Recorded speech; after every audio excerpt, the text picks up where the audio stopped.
ठिकाणी आज 14 दिवस झालेला आहे. रुपालीताई तुम्ही आज ठिकाणी आज बसलेला आहे. कुठल्या मागणीसाठी आपण बसतो?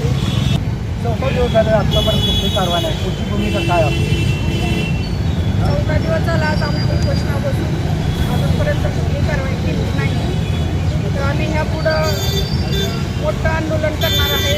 रुपालीताई तुम्ही तहसीलदार आणि तिथे तलाठी आणि सरकारला आपण निवेदन दिलं होतं कारवाई.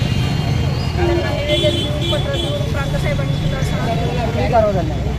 पत्र दिलं होतं त्यांना.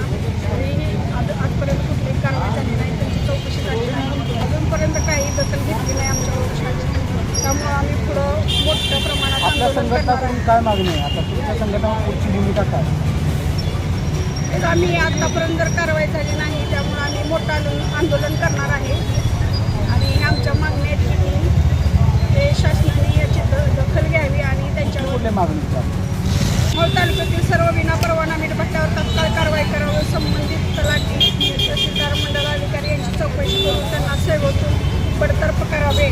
शासनाचा झालेला महसूल तोटा वसूल करावा आणि तातडीने आम्हाला न्याय मिळावा ही आमची संघटनेच्या वतीने मान्य आहे. जर अजूनपर्यंत कारवाई झालेली नाही यापुढेही असं राहिलं तर आम्ही मोठ्या प्रमाणात आंदोलन करणार आहे. शासनाने लवकरात लवकर आमच्या उपोषणाची आमच्या मागण्याची दखल घ्यावी अशी मी त्यांना विनंती करते. धन्यवाद.